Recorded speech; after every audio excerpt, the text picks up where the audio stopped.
Chaque jour, la jeune femme préparait un repas copieux pour son petit ami. Mais cette fois-ci, elle remit la boîte repas à un autre camarade de classe masculin. En voyant cela, le petit ami s'approcha furieusement, très en colère, et la mit immédiatement en garde. Si tu donnes encore ton déjeuner à quelqu'un d'autre, nous sommes finis. Cependant, sans aucune hésitation, la jeune femme lui dit simplement de s'en aller. Elle savait déjà depuis longtemps que son petit ami était un parfait salaud. Dans une vie antérieure, elle avait tout donné pour lui, même financé ses études universitaires, sans jamais rien attendre en retour. Mais 10 ans plus tard, lorsqu'il réussit enfin, il l'avait abandonné pour une femme manipulatrice. Pire encore, il l'avait même empoisonné, ce qui avait finalement entraîné sa mort. À cet instant, elle avait enfin vu qui il était vraiment. Elle jura que dans sa prochaine vie, elle ne referait jamais la même erreur. Quand la jeune femme ouvrit les yeux à nouveau, elle réalisa qu'elle avait été réincarnée, revenant à l'époque où elle était encore amoureuse de lui, 10 ans auparavant. Chaque jour, elle lui préparait un déjeuner. Mais cette fois-ci, pour ne pas blesser son orgueil, elle acheta aussi le petit déjeuner pour toute la classe. Bientôt, son petit ami entra dans la salle. Il faisait toujours semblant d'être ce noble et désintéressé personnage qu'il croyait être. Il disait qu'il n'avait absolument pas besoin de ses attentions. Mais quand il tendit la main vers la boîte repas, elle la retira brusquement. Elle ne voulait plus le gâter. Elle s'excusa immédiatement auprès de lui et promit de ne plus jamais lui apporter de déjeuner. Puis elle remit la boîte repas à un camarade,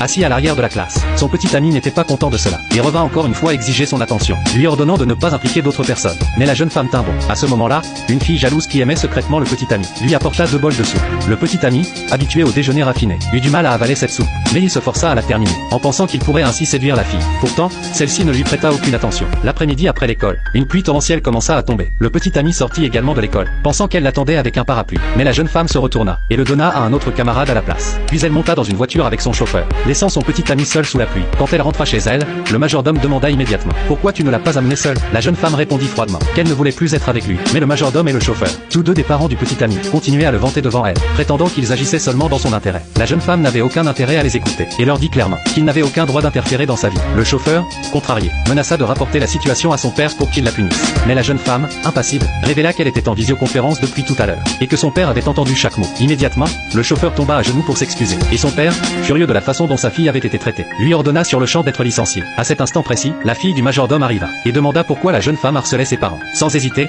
la jeune femme la gifla. Son frère, voyant cela, se précipita pour protéger la fille du majordome. En le regardant, la jeune femme se souvint que dans sa vie précédente, son frère avait été trompé par la fille du majordome et avait fini par vivre dans la rue. Voir son frère prendre la défense des autres contre elle l'a mis en colère et elle le gifla aussi. La fille du majordome courut aussitôt vérifier si son frère allait bien. Le frère accusa la jeune femme de ne pas se soucier de lui. Soudain, la jeune femme éclata en sanglots dans ses bras, en disant que le majordome et sa fille l'avaient secrètement battu et insulté. Elle leur montra les cicatrices sur ses bras. Touché profondément, son frère l'emmena directement à l'hôpital. Les résultats médicaux révélèrent que la jeune femme souffrait à la fois de fatigue physique et émotionnelle. Son frère suggéra d'acheter de la nourriture spéciale comme des nids d'hirondelles pour l'aider à récupérer, mais la jeune femme le gronda, en disant que la meilleure aide qu'il pouvait lui offrir était de ne pas prendre parti pour des étrangers et de ne pas la rendre triste. À contre-cœur, il accepta et partit rapidement. Elle pensa pour elle-même: je dois lentement changer son comportement. Juste au moment où elle s'apprêtait à quitter l'hôpital, elle heurta un homme